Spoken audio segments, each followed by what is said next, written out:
everyone, welcome back to the Sports Psych Show. Thanks so much for joining me. Now today I'm honoured and really excited to be speaking with sports scientist Steve Magness. Steve, welcome to the Sports Psych Show.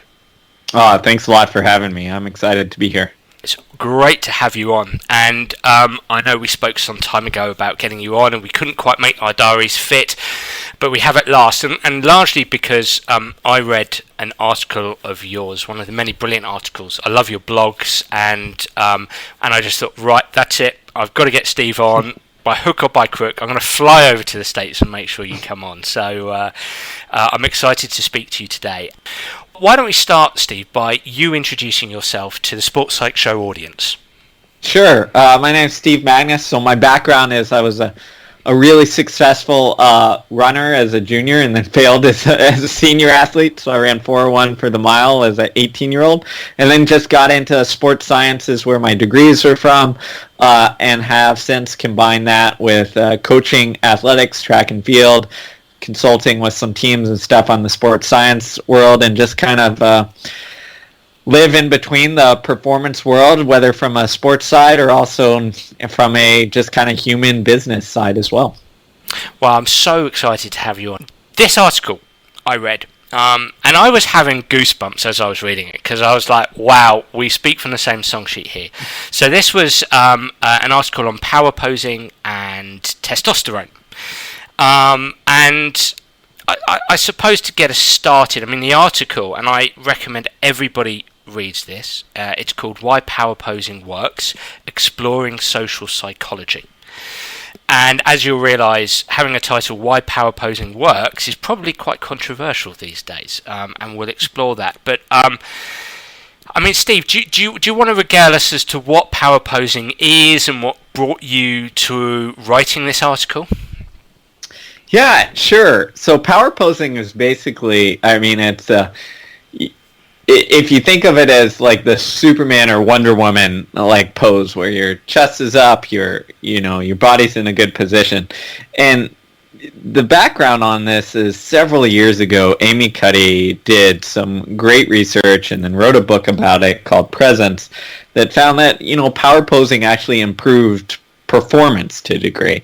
It did so, she thought, research showed, by increasing hormones like testosterone that make you feel good and lead to better performance, whether that's out on the athletic field or, when you're giving a speech or whatever have you. It puts you in a better kind of psychological, but also this kind of in-between psychological and physiological state to perform. And I came across this, Amy's work, years ago, and then was really fortunate to spend a little bit of time with her when my book Peak Performance came out. We actually did a speaking engagement together, like a book launch. Actually, on the day the book launched, we were in Boston, and Amy hosted an event for us. And I'd never spoken to her until then, and and got to pick her brain a little bit, and it was a really good experience. And then more recently, there's been this backlash in social psychology where they're looking at, all these things that we thought worked didn't really work. And I was sitting there, thinking like, okay, well, the research kind of goes this way and then it swings back in the other direction, but like, where does the practical experience come in? And then, like, where does the research, where does the theory kind of fit into this stuff? And one of my main philosophies is kind of whenever people all go in one direction, to turn around and look the other way and see if we're missing something. Because I have this idea that human beings tend to swing from one side to the next on whatever new idea it is. And while we might have all swung too far on the power posing and this is the latest and greatest, I don't think we should have swung all the way to this is trash, it doesn't work. So once we started to make that swing, I decided, hey, this is an opportunity to kind of dive deep and see, okay, are we overcorrecting here, and where's the real truth? Yeah, absolutely. And to dig a little deeper on power pose, because I'd really like to explore the science and broadening out science into real world applicability, and how our attitude towards that, and how we deal with that, especially as practitioners, especially as coaches. Digging a little deeper on that power pose, what I hear you say is that essentially how we hold ourselves, and I think Amy Cuddy talks about, holding yourself like Wonder Woman, or there's some certain business poses that she introduces to audiences. If we hold ourselves in a power pose for 2 minutes, like a Wonder Woman pose for 2 minutes, something like that, then that makes a difference to the kind of hormones that we release, which subsequently makes a difference to how we feel, a very awkward word in science, and that subsequently can make a difference to our performance. And when it came out, everyone's gone, wow, amazing, fantastic, marvellous, a very simple tool. I can see the attraction. This is a really simple idea that, say, athletes, in our case, can use to then bolster their performance. And then suddenly there's a whole bunch of papers that were unable to replicate that. Is that kind of how it played out? That's exactly how it played out. But I think one of the interesting things here is this, and you outline this perfectly. It's you have this behavior, this holding your body in a position, right? And then it goes to this feeling, right? And maybe this hormone, like feeling plus hormone, and then it goes to perhaps a performance increase. And the replication, we'll call it, failed sometimes on the last step, the performance improvement. I think this was really important because the feeling was replicated. So the feeling, I think Cuddy's research called it empowerment, right? Where this feeling of being empowered, that was generally well replicated, is that you power posed, you hold this, you got the feeling of empowerment. Where the tricky part lies is in this next step of, okay, does the feeling of empowerment lead to an improvement in performance and whatever have you? And of course, like as practitioners, we care about performance, but the thing is, when you're tracking performance in a lab, it becomes really hard to discern whether you have a true effect on performance or not, because you need such a large effect to get significance. Well, in the real world, you don't need such a large effect to get significance. And the way I explain it, so I work with a lot of runners, is if I tell you, hey, this thing, whatever it is going to make a 3 to 5 second improvement in your mile time, you would take that without a doubt. You'd be like, yep, I want 5 seconds. Okay? But in the lab, we can't measure significance to that level. So I can't tell you unless this thing gives me a 10-second or a 15-second improvement in your mile time, which is enormous, right? So that's where we get to the tricky situation in stuff like this, where no one expects holding a power pose to give you this massive boost in performance. But what we suspect is that it can give you, if you get this nice feeling of empowerment, this small boost of performance, which makes a meaningful difference. But that meaningful difference likely gets washed out in just the way that science is done, in the number of individuals we have to test on studies doesn't make it powerful enough to reach that kind of small significance, if that makes sense. Absolutely. So what I hear you say is, from a marginal gains perspective, using that term, science doesn't get particularly excited by those marginal gains. And as you're speaking now, I'm also thinking as a practitioner 2 other things. I'm actually thinking as a sports psychologist how important my work is, and I hope I speak for other sports psychs, how important my work is to help players, performers, improve their worst performances rather than improve their best performances, if that makes sense. It's almost like ceiling and floor here. I want to turn 5 out of 10s into 6 out of 10s. I don't just want to turn 8 out of 10s into 9 out of 10s. I know I'm using real subjective language here, but that's what I want to do, and I think that's where power posing, can be very, very important. And I'm also thinking of in the moment improvement versus over time improvement. How power posing can help stabilize, potentially help stabilize performances, create greater consistency, hypothetically, rather than, oh wow, it's got to help me now, it's got to help me in this battle in the moment. I find that working on this form of embodiment helps create, experientially, helps create greater consistency rather than a sudden surge of high performance or better performance. Exactly. And working in the sports psychology field is, I think we kind of neglect sometimes the soft side of like how you feel and what your feelings are going into things. But if you ask any coach or anybody who has hands-on experience working with athletes, how athletes feel when they're leading up to a performance directly impacts their subsequent ability to perform, right? That's why we spend so much time dealing with nervousness and anxiety and all that stuff. And that's where, I've used power posing and similar things, but it's another tool in your toolbox to pull out in that moment where you have someone who might be what I call spiraling in a negative feeling type way.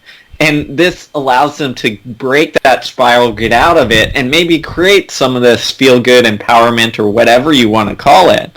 And I think that is one of the more neglected parts of getting people ready to perform, is like paying attention to this soft side of, okay, where are your feelings at? What are you experiencing? And then how do we get you in a position so that you're able to perform at your best, or able to perform, or not even at your best sometimes, as you said, able to make sure that you raise the floor so that even if it's not a great day, like your average performance is now much better than it used to, which I think is a concept that, again, is often neglected and not talked about because we're so concerned about the best ever performances. But as you know, when you're working with athletes who have to either race or play games every week, like, there are very seldom and very few best performances, but there were a lot of performances in the middle. And if we can make those in the middle better, then we're going to be much better off than if we have one great performance every 10 games or something like that. How, if I may ask, how have you utilized something like power posing in the past in your work? You work with runners. How relevant is it for runners? Yeah, I think it's really relevant. And here's what I say, is that once we get, to race day for us, and, athletes are competing, and my job shifts from, if I'm working with them as a coach or whatever, as a sports scientist, my job shifts from, okay, they're physiologically prepared, physically prepared. Now it's like all that matters is getting them in the right mental headspace so that they can utilize the capacity they've built up. Okay? So my job is to look at them and see, okay, where are they at? Kind of assess where they're at. And then, like, decide where that is in terms of where I think they perform best, right? And what I mean by that is, like, where's their headspace at? Like, where's their mindset at? Like, what kind of behaviors are they displaying? Like, sometimes athletes, isolate themselves and stay to themselves, or sometimes they're very outgoing and all that stuff. And where do they perform their best, and how do I get them there? And I think something like power posing is another tool that you can pull out of your toolbox and say, like, hey, this athlete, like, looking at their body positions, like during their warm-up, maybe their head's down, right? They're kind of keeping to themselves. You can tell that they're in their head, spiraling with their thoughts before a race. Like, if I see someone like that, that's a sign right there where it's like, okay, I need to use an intervention because they're not where they need to be in order to perform to their capacity. And that's where something like, after they've warmed up and they're waiting to get on the line, that's where I will sit there and I'll use, hey, like, let's hold a power pose for a minute or two, and, like, it works. And that's why, again, subjective, it works is kind of crazy, but like in those moments, I don't really care how it works, but I care if I can see a behavioral change from someone head down to, okay, all of a sudden, like they go from this almost like protect in flight mode to, okay, now I'm ready for a challenge mode, and you can see it, and then their performance reflects it. That tells me that like whatever we did had like a significant like psychological effect, and I believe like if you can put them in a better place psychologically, then their physical capacity is then able to be reached.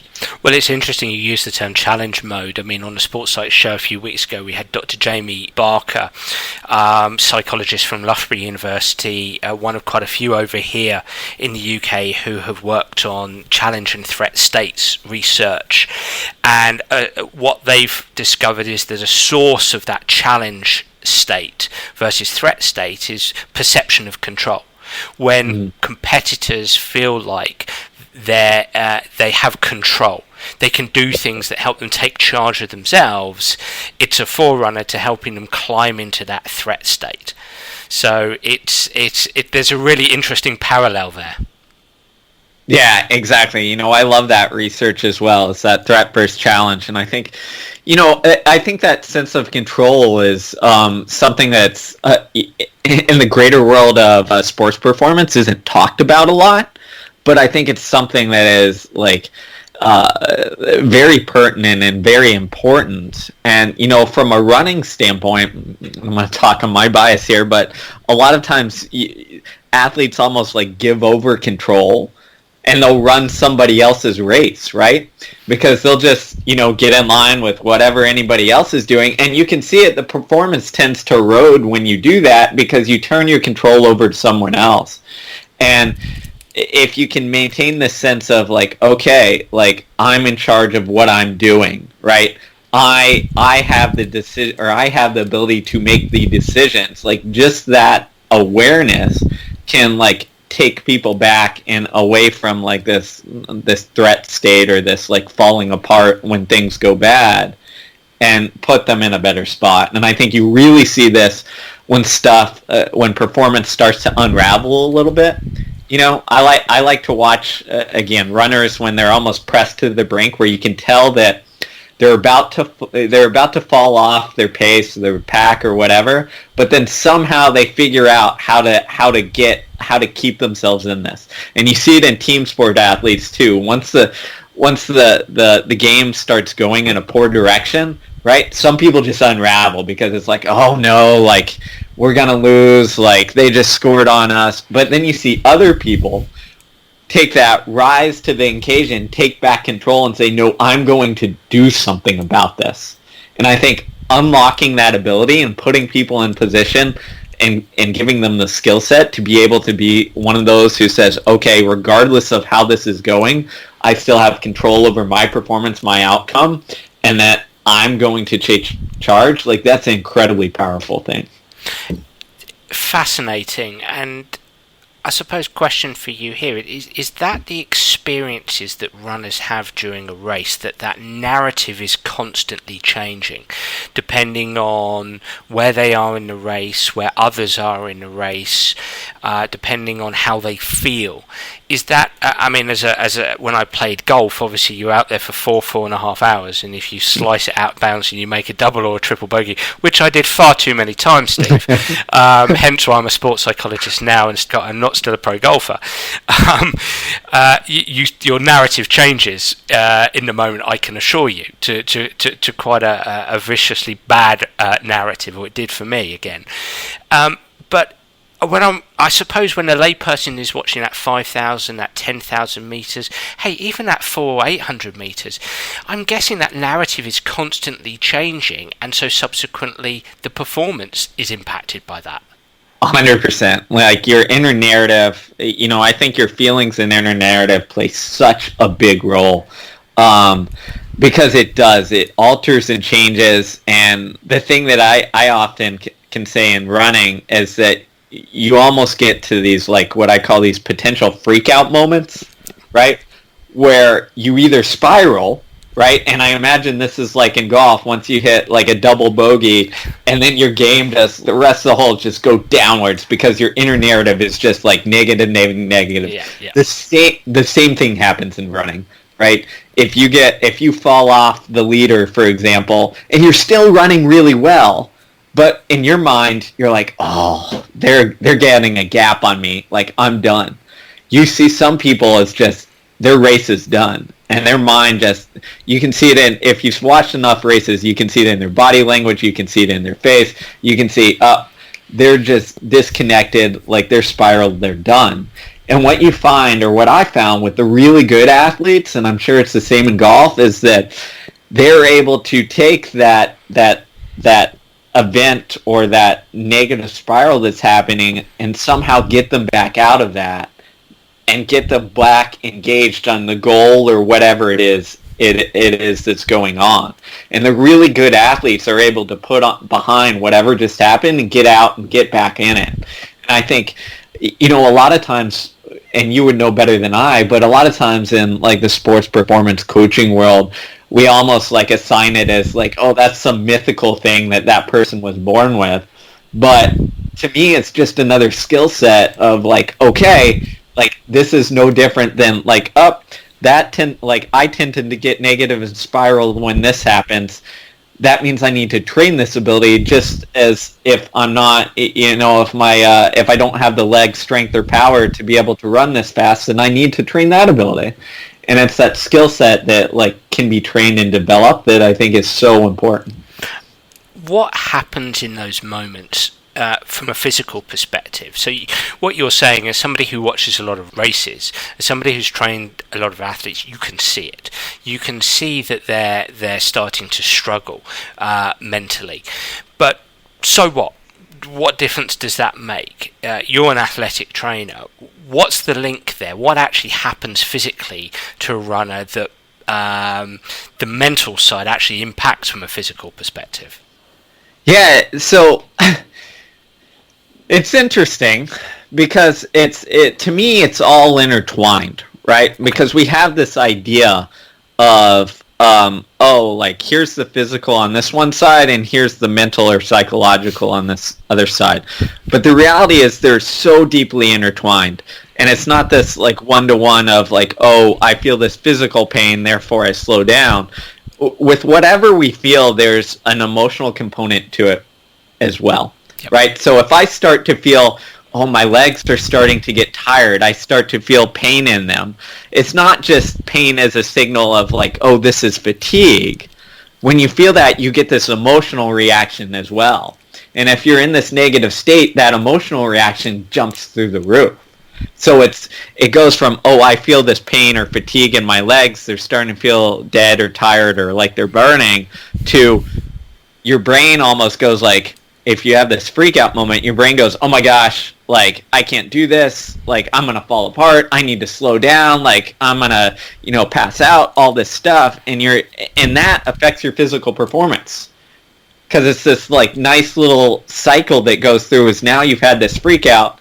Now your brain, it's almost, I almost think of it like your brain goes like, oh gosh, this is actually something we should worry about. We're in actual physical danger. Let's shut this person down. And all of a sudden, now your legs feel even worse. You feel like you can't lift them. You're getting no power out of them.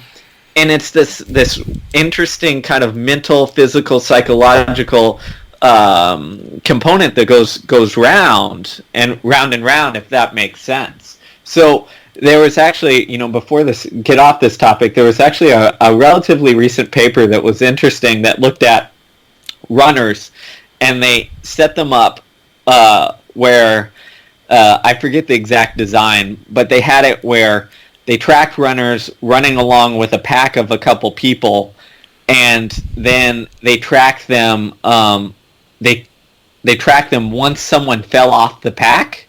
They took a quick blood sample. Okay? And they wanted to see what happened when you fell off the pack and when you were maintained on the pack.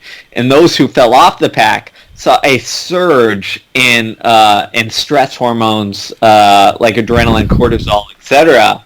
And to me, when I saw that research, I was like, oh, this makes perfect sense. Like, you see your goal slipping away, like you're freaking out internally, your body is sending this slew of hormones to be like, oh, panic time, like we're in for it, and then your performance, you just go backwards. So to me, I think one of the most important things is we separate it to categorize, but all this stuff is so deeply intertwined that, it's hard to pull apart. Which brings us neatly back to your article, actually, here, Steve, because testosterone is linked with, so the release of testosterone is linked with power pose. And a decrease of cortisol, your stress hormone. So I suppose the working hypothesis here is that performance is hormonally underpinned.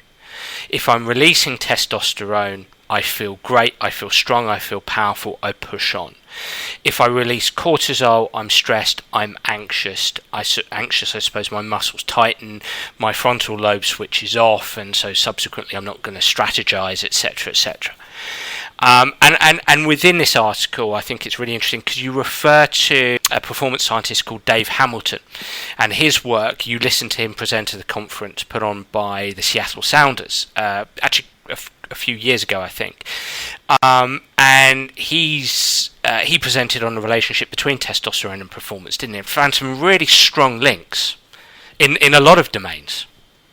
Yeah, exactly. That's where, again, it's like, that's why it's so important to learn and to keep growing, as your podcast does a great job of, because you find these links where it's like, oh, that fits in this well. And, I remember sitting there watching Dave's presentation, and at the time he was working with U.S. field hockey, Olympic field hockey, I believe.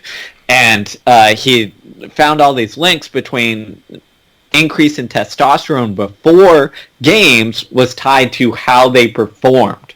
So then he started experimenting with, okay, can we do things to increase testosterone during the athletes' warm-ups, which then hopefully increases testosterone and improves performance? And he found that that there were a variety of things. And I think, I remember calling him up a couple years after seeing this for writing for my book, Peak Performance, and asking him, okay, what's the takeaway message for us? And he said, athletes should do things that they enjoy, that they like on a warm-up, and that will put them in a better physical, psychological state, will increase their testosterone, and then their performance will improve. And I was like, oh, that's so simple. But then if you dig into the research beyond what Dave's done, it plays out. I mean, there's all sorts of pretty good research out there. I think a lot in the rugby realm on watching videos that are motivational, or watching videos of your good performances versus your bad performances before a race. Even things like coaches' feedback before games, whether it's positive or negative, will influence these things. So you start putting the picture together, and you're like, oh, okay, we can influence performance via this hormonal response. So that means, to me, when I'm looking at athlete performance pre-game, it's like, whatever I can do to put them in a spot where they have a positive hormonal response, which is generally tied to, guess what, feeling good about what you're going to do, having a challenge state, like feeling empowered. So while I'm not measuring testosterone out there, I know, from a coaching standpoint, if I can get athletes in a positive state, feeling good about what they're doing, feeling like they have control, feeling like they have the capabilities to take on whatever challenge they're going to do, then to me that's a no-brainer. And that's where, again, this power posing comes in, is well, duh, that tends to put people in this state. If it doesn't for that individual, then don't use it. But for most of the individuals I've worked with, they tell me afterwards, they're like, oh yeah, that put me in a better, feeling mental state. So keep doing it. As Dave said to you, he said, do what makes you feel good. And you translated that into a very concise phrase. Do good, be good. Do good, be good. And I love that. And it relates to me. So I'm thinking of the work by Ian Robertson on the winner effect. I don't know if you've seen that work and that release. Again, he talked about the release of testosterone. In fact, he talked in his book. It was a brilliant experiment from Georgia Tech University in the 1994 World Cup, whereby they measured. So it was Italy versus Brazil in the final. Steve, I don't know if you remember that. And Roberto Baggio missed this penalty, and Brazil won the World Cup. But they'd taken saliva samples of Italian and Brazilian supporters before the game, and then saliva samples afterwards, and measured testosterone levels. And they found that Italian supporters after the game, when they knew that, Brazilian supporters, when they knew they had won, increased their testosterone by 28%. Italian supporters decreased their testosterone by 27%. So they had some interesting hormonal markers that suggested that when you win, your testosterone goes up, and that makes you feel good. And then you win again, you feel good. You win again, you feel good. I mean, it's sort of it's a compounding interest type scenario, isn't it? Yeah, exactly. And I think that's where you get this nice example of when teams almost get on these streaks and they're just in the zone and clicking it off. That's a great example. But like when I hear things like that, as a practitioner, I think of like the winning makes sense. Like it gets us on a roll. But what do we do with our athletes when we lose? Because I think there, you're going to deal with loss, higher cortisol levels, higher stress hormones. Then as a practitioner, my job and my understanding is to switch and flip them out of that and use strategies, because I think, I'm not sure on the research on this, but I'm sure it can go in the opposite direction, where if you lose again, stress hormones go up, right? You feel like you lose control over your performance and the outcome, so you're in a worse psychological state. And, that's where I'm sure someone like yourself has to come in and say, okay, how do I get and break this cycle, which is a negative? So it's interesting to me that, I think it goes both ways there, and we have to be aware. And that's why I think, from a practical, so what? That's why I think it matters so much is your job, whether you're a sports psych or sports scientist or coach, if you have interaction with players, is if they're high or low, doesn't matter. Like my job is to set them up to either keep this going if they're high, or to get them out of this dip if they're low. And I think, as you're speaking there, I'm thinking of an appropriate response, and this is where I think, as a sports psychologist, we go to something like achievement goal theory, and the importance of helping competitors be mastery oriented and task based. I just think that's so critical. You're 100% right, because we can flip that and say, at the time of we're speaking, say Liverpool Football Club are doing very well, but at the time this podcast goes out, I don't know how well they'd be doing. But I've been saying to people recently, look, ultimately Liverpool are Liverpool, not just, yes, because they have these wonderful players and they're a very good team, but Liverpool are also Liverpool because people perceive them to be Liverpool. Mm-hmm. And they go to Anfield, and Anfield becomes a physical marker that causes people to release cortisol. The Kop causes people to release cortisol going to Anfield to play them. The fact I'm playing Liverpool, it's scary. I create that scared narrative, that fearful narrative. And I think that to me, Steve, is where as coaches and as sports psychs, we have to help participants, we have to help our competitors get into that task. Right, what's our task? What's as controllable as is possible? What little mental things can we do, such as the power pose, the routine, the self-talk, etc. And as you've neatly said in your article, what little things can we do? What behaviours can we engage in that takes our mind away from Liverpool or the best athlete in the world if we're up against them, and focus on ourselves and what we can do, what I can do, essentially. Yeah, I couldn't agree more. I think that's such a great point, and I think it's, again, something that for a long time has been undervalued to a degree. And it also, I think when I've worked with, because I work with a lot of runners, but I've also worked with some teams, and I think the takeaway message for coaches a lot of times is like understand the impact you have on setting these things up. Because it's one thing to hand off your players, to go talk to the sports psych, but the coach is what drives the thing. So if the coach is sending a message that we only value like outcomes or only value, performance in this way, well, the sports psych is sitting there like, hey, we need to have some process, orientation, and some mastery and all that stuff, which is great. But if the coach is sending opposite message, like the athletes will hang on to that, or if the coach after a loss, like, is all down and like depressed and all that stuff, like the players are going to latch on to that as well.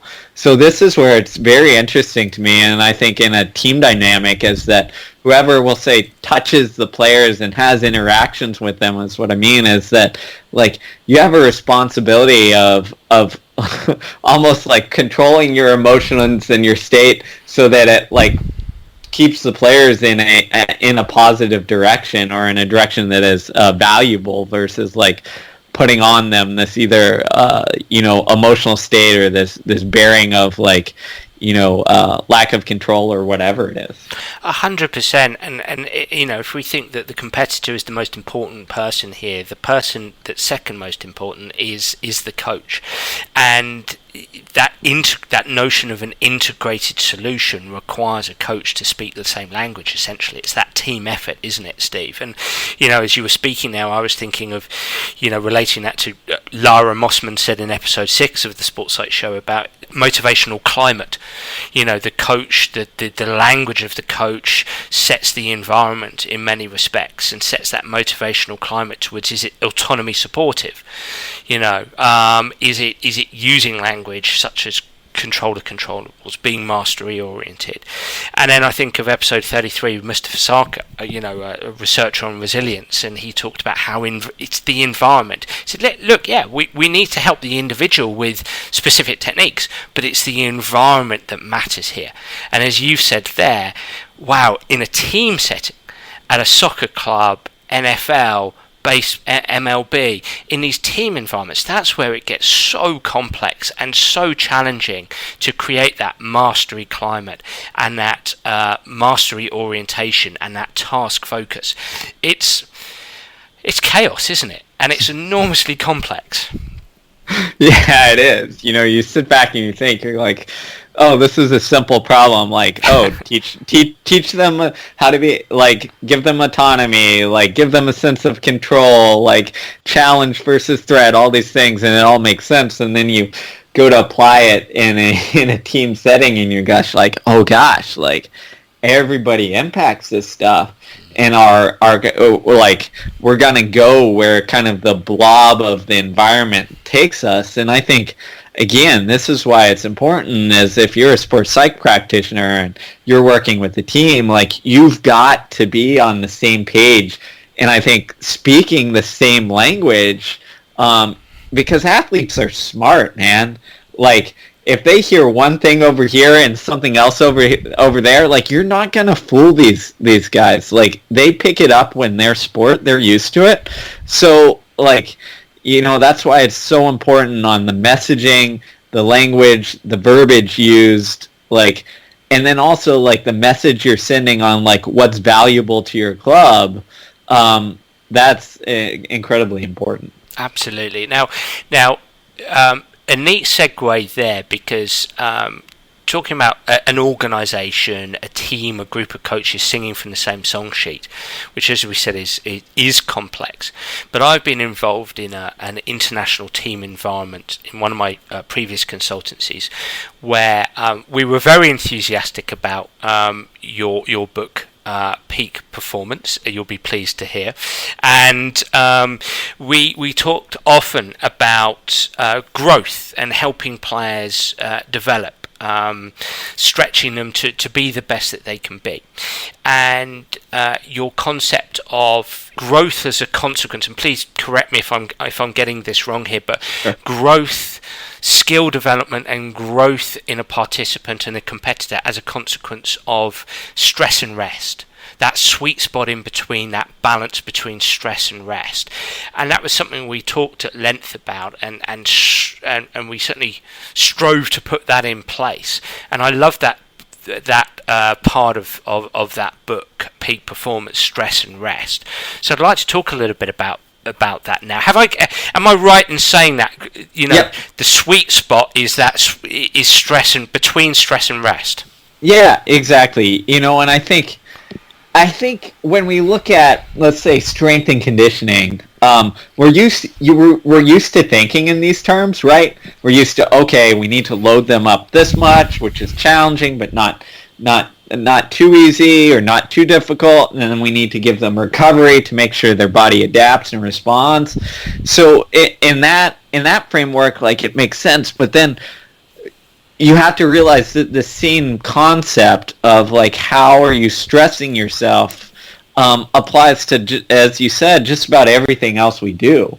So from a skill development stage, from a learning and growth stage, from even if you're a student in school, from a studying, like, how you study stage, like, all the research kind of combines and says that, like, we need to find this sweet spot of challenging yourself enough but not too much so that you can't handle it, right? And then making sure that you give yourself almost this interleave space to absorb or adapt in a positive direction. And I think the higher we go in sport, the more we kind of neglect that side, because it becomes such a fierce competitive state, and we think, like, oh, we're getting behind if we're not all out all the time. And, my kind of, or what we explored in that book is, it's not about trying to be all out all the time, but the best performers know when to go hard, know what hard is, and then know when to back off and recover so that they're able to perform. And that applies not only to physical stuff, but mental and psychological stuff as well. In the book, you refer to two legendary researchers, Csikszentmihalyi and Ericsson. And with Mihaly Csikszentmihalyi, you talk about just manageable challenges. That stress is just above your best, maybe, or just above what you perceive to be achievable. Again, I'm correct me if I'm wrong there. And also, you relate it to Ericsson's notion of deliberate practice, that real effortful practice. Would those be the two sort of philosophical approaches that you'd look to when you yourself look at session design for your athletes? Yeah. 100%, because I tend to look at it like this. So I'm looking at going into a session, right? If I want to get something out of it, or if I want to get the most out of it, then, like, going into it, I feel like I should feel like I should be able to accomplish it, but knowing it's going to take effort. It's going to take effort to do so, right? It's not going to be an ease. It's not going to be, I'm going to float through it. And again, at the beginning we talked a lot about feelings, but I think feelings are a great guide here as well.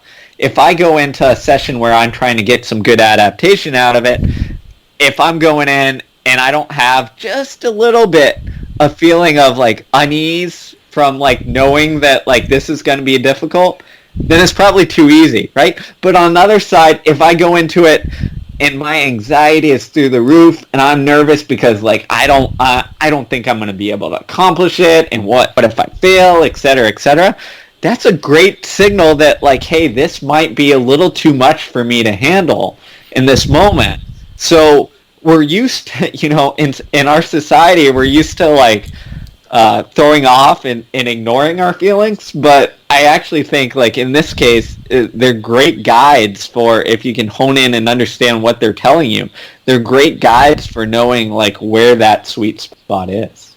Would you say, as a consequence, that athletes turn up to your sessions just a little bit nervy, a little bit anxious, apprehensive, if you like? Yeah, exactly. I think that's a good spot to be in, right? Is if you're a little bit anxious or a little bit nervous, like, that's fine. That just means that, like, you're gonna have to zone in and this is where this deliberate practice kind of idea from Erickson comes in, is it just means zoning in and being in the moment on it, right? So the way, again, from a running standpoint, I like to frame it as if we're going to the track and we're doing intervals. It doesn't matter what length, but if I can zone out and think about what I'm going to have for dinner or like what errands I'm going to do, then like I'm not running hard enough, right? Because my mind is over here.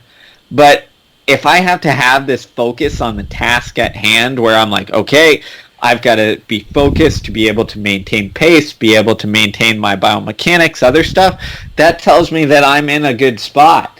And the research pretty clearly shows that if we want to improve not only the physical components, but also the psychological and learning and all this stuff, like we need this focus of attention to be there.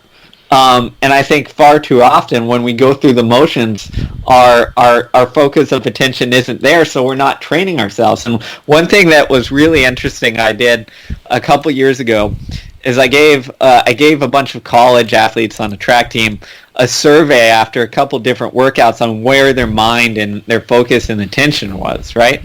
And I did it right after a couple different workouts and right after races. And during races, their focus of attention is like 100% on the task at hand, right? They are engaged, they're on. But then if you looked at certain people in workouts, sometimes they're daydreaming, sometimes they're distracting themselves. And I looked at that data and shared it with them, and I told them, okay, if you're practicing distraction in workouts, which are trying to prepare you for races, do you think you're going to have the capacity or the ability to be fully engaged and like have your attention on the task in hand as well? And they're like, oh no, probably not. Like attention should be trained, right? So if we're going to be fully attentive, attuned, zoned in when we're performing, regardless of that performance, if it's playing a game, running a race, or a music performance or a speech, then when we practice that same thing when we're preparing, then our attention and our mind should probably be in a similar space, because that is training that capacity just as we're training our physical capacities. Do you think there's any room for playfulness at all? Do you think there's room for fun, deliberate enjoyment, deliberate play? Maybe that might be better. Yeah, I do. But I think, so this is where I think you have to decide, what are you trying to get out of the session? Yep. Right? So if I call it a specific session. If I have a very specific session that is preparing me for the demands of the event, then I have to be like in it, right? I've got to be zoned in and all that stuff. But if I have a session that isn't as specific, is maybe a session where, hey, I still want to get something out of this, but they're not ready to go to, near the well, or they don't have this capacity, and I'm trying to still get something out of it, but I also want them to kind of emotionally recover. Then that's where you implement something with like play or enjoyment or all that stuff, right? And because I think as coaches, especially in physically demanding sports, we get carried away with, okay, there's this fatigue component that we need to worry about, and we often worry about the physical component of fatigue. We might measure heart rate variability, distance, or GS, or speed, and all that stuff, and track their load there. But there's also this emotional component of how draining was that, right? And if you go to there too often in this emotional draining, you're going to get, quote-unquote, burned out just like you would from a physical standpoint. So a great way to still get something physical but not drain emotionally or even refill that emotional bucket is to do something that, still takes some physical effort, but brings in that enjoyment and that like interaction with the team and all that kind of stuff as well. And it's also something I think coaches should worry about in their planning. So even after like a hard, let's say we went to the track and we did some really high intensity interval training, right? Well, a lot of times at the end for part of our cool down activity, I'll do something that is relatively fun or something that where the team is engaged together, where even if it's doing some drills and some cool down exercises and stuff like that, where they're just getting to talk with their friends, like that is a great way to decompress, but also bring back some of this engagement and this positive emotional energy instead of ending on the oh, I'm exhausted from working out kind of stage. So what I hear you say is it's so important as a coach to adapt, to notice, to spot, to pinpoint times when maybe you've got to turn down the volume of stress, when maybe you've got to inject a little bit of joviality. The capacity to adapt is important. Also, maybe at the start of a session, you might introduce some activities that are more collegiate, that are together, that are fun, essentially.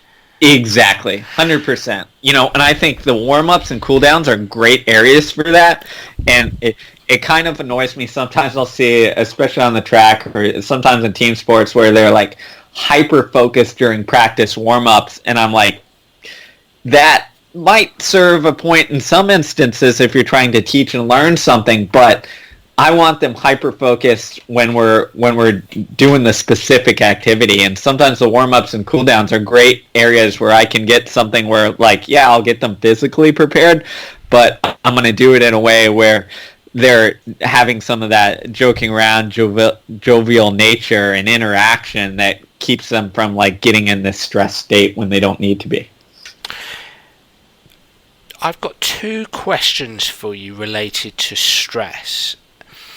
And pushing runners out of their comfort zone, competitors out of their comfort zone. In your experience of working with world-class athletes, have you found some are just may have a physical gift or talent, if I dare use that word? Have you found some who are just simply unable to do it mentally? Like, they could see a sports psychologist, they could work on this, but they're not able to cope with the stress. They're not able to build the skill of resilience enough, for instance, or the skill of shifting attention enough to be able to develop the kind of cardiovascular responses that you'd like, the kind of physical shape that you'd like. That's a good question. So what I would say there is that I have worked with some that are not blessed with those abilities to that degree, but I will say that everybody can improve their capacities on the psychological and mental side. And the way I look at it is just like the physical, right? Is like, yep, I might not get everybody to run, a really fast 100 meters and have that basic speed, right? But you can still get faster at the 100 meters, right? And, like, you can maximize within your capabilities and your capacities. And some people might have what I'd call a hyperactive, like, stress anxiety response for whatever reason. And, like, they might not ever be the person who is kind of this stoic brick wall and can handle everything. But they can improve their abilities in that kind of stress anxiety handling to, help bring out their physical gifts. So I'm not a big one on, like, ever limiting people. I mean, I've had, to put it, I've had people, athletes who in the past who would literally, because of anxiety, like, throw up and puke before almost every race. Which, like, is a very hypersensitive, like, response to stress and anxiety. But, like, from the beginning to, when their career's end, like, they still had that, like, hypersensitivity, but they were better able to cope with it and develop skills so that their performance wasn't as impacted, right? So they were better able to get closer to what I'd perceive as their maximum physical capacity, even with having, like, that extreme response. So I think, like, everybody has the capability to do it, and I think this is where, again, if I'm looking at, like, old school coaching, this is where it drives me nuts when someone says and labels someone a head case, for example. because I think that's doing people a disservice. Because like even if that's not your strength, like it doesn't mean that you can't improve that capability. My second question, I'm going to go to the other end of this of the scale. I think I'm going to the other end of the scale. Have you worked with athletes who are so good physically, who are so gifted physically, that they can get away with a poor mentality or some form of poor mindset? Yeah, so there I have, but what I would say is it almost always catches up to them and limits their growth. So the downside of this is if you're super physically gifted, a lot of times you don't have to develop this mental side of the things because you can get away with it early in your career. When you're in the juniors and all that stuff, like you're just better than other people. But what inevitably happens is everybody faces a roadblock or adversity or has this point where people catch up to them. And what I've seen again and again is the people who are highly physically gifted but haven't spent the time developing their mental side or have stuck around with this negative capacity, like they hit this point and then they don't go through it, right? They don't figure their way around it. And I think, it's almost sad to a lot of degrees, as I've worked with a couple athletes who I've seen like, oh man, you have all the physical gifts and the tools to make it to the highest level, but you won't do the work to like complement those with the mindset and psychological gifts to get you to reach your full capacity. I'm a firm believer that both sides, like you can get away with stuff, but if you want to reach your capacity, you've got to develop both sides to the best of your ability, and that's how you find out how good you are. And to me, the whole point of this whole endeavor is for individuals to find out how good they are, because we're all going to hit some sort of limit. We're all going to come up against our physical and psychological talent, but we have zero idea where that lies until we try to improve those abilities. Yeah, I love that. My final question is this, and I'm kind of coming back to the article about power posing, because it felt in that article, I don't know if it felt like you were having a wrestle, and I don't know if you do have a wrestle, because I have a wrestle every day of my life in my head between the science and what happens in practice. Being the scientist, being the consultant. I have a wrestle every day. I don't know if you do, and you're a sports scientist, and you're one of the... There's many world-class sports scientists who are absolutely brilliant, but what I find is sometimes sports scientists, because they're so entrenched in numbers, data, empirical evidence, and this happens a lot in psychology as well, it's very difficult sometimes to tear yourself away from that and start to fall in love with the softer side of performance, the feelings, as we've talked about. And I'm just going to briefly quote from the article, because it really is such a good article. You say, we tend to discount feelings in hard science, but as we're learning in the world of fatigue, the feeling of effort may be what matters most when it comes to competing. Feel better than expected, your body lets loose the reins and allows you to run a bit faster. Feel worse, we slow down.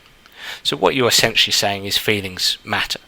And then you go on to say, am I saying deny science and believe what you want? Well, of course not.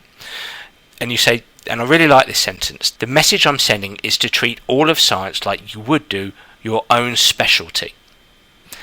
So I suppose my question is what do you mean by that, and how do you hit that sweet spot of science and practice, of training athletes from a scientific perspective, and bearing that in mind, but understanding that when you get out there, it is an art, it is a craft. How do you hit that sweet spot? Yeah, you've nailed it pretty well there. As I wrestle with this all the time. I've wrestled with this since I was getting into sports science in my undergrad degree. And I think that's important, and I think it's good to wrestle with this stuff, because the minute you think that you have the answer, or that one side is better than the other, is the minute I think you're missing the boat. The way I kind of conceptualize this thing is, if we have a stool with 3 legs, okay? One of those legs is, what does the research say? One of those legs is, what happens in the real world practice? And one of those legs, I think, is like, what happened, like, what is the theory or history behind this, right? And like, to me, as if I have all 3 legs, great, this is going to be used. If I have 2 of those 3, like, I can make it work. If I have 1, the chair's not going to work, right? So that's kind of the model I have in my head. But, to answer your question there, is I think is really important to, if you're on the sports science side, or if you favor that realm, is to find some way to have what I call skin in the game, where you work with athletes where performance matters.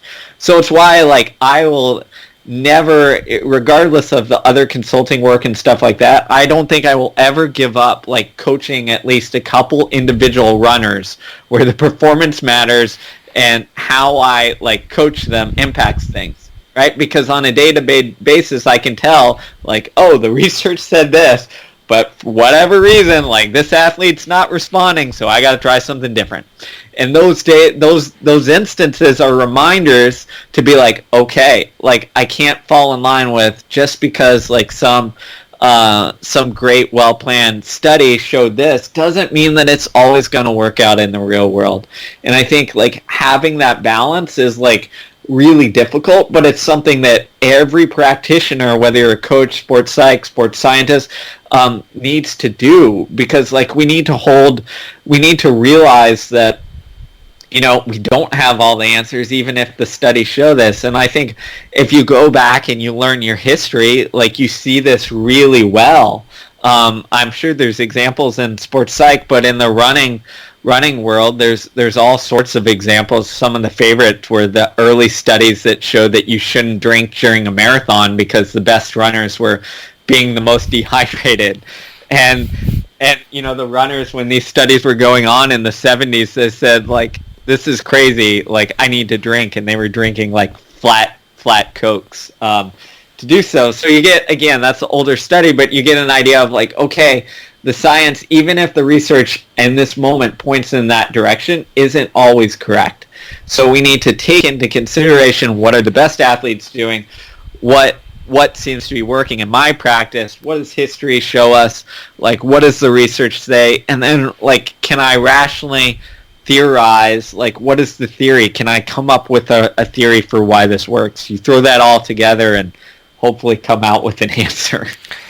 Wow, Steve, I love your chair analogy, and I'm glad to hear you have the same wrestle that I do on a daily basis. And I think it would be really pertinent to finish, before we get you to tell everybody how they can get in contact with you and talk sort of bit about your books and where they can get them from. Just finish on this quote again from your article here. You say the world isn't black and white. Things don't work or not work. There are many shades of grey and nuances that we would rather ignore than address. We're dealing with human beings who are incredibly complex, emotional animals. And I think that's very well said, mate. Oh, thank you. Yeah, it's true. People are a complex mess, so... We are complex adaptive systems, I think, as some people would say. Look, Steve, that's been fantastic. I've really, really enjoyed that. And how can, if you don't mind me asking, how can people get hold of you? Do you want to tell us about the books you've got on the market so they can grab hold of one? Sure. So you can find me on all social media, Twitter, whatever, at Steve Magness. My website is scienceofrunning.com, which has a bunch of articles and resources and stuff like that. And then I've actually got 3 books. So Peak Performance, which we've discussed, The Passion Paradox, which is on kind of passion and motivation. And then if you're a hardcore distance runner looking to run really fast, then you can check out The Science of Running. But that's only for distance running nerds because it's pretty in depth. But yeah, if you have any questions, Twitter's probably the best place to hit me up, message me, and I'll do my best to respond, and hopefully a timely manner. Brilliant. Well, look, Steve, that was awesome. Thanks so much for your time, mate. That was great. Thanks a lot for having me. Well, everyone, I really enjoyed that podcast, and I'd like to hear what you think. So please do get in touch via Twitter or Facebook or through my website, danabrahams.com, to tell me what you think of the Sports Psych Show, and if you do have any suggestions, I'd be delighted to hear them. Well, I'm already looking forward to next week's episode. Bye for now.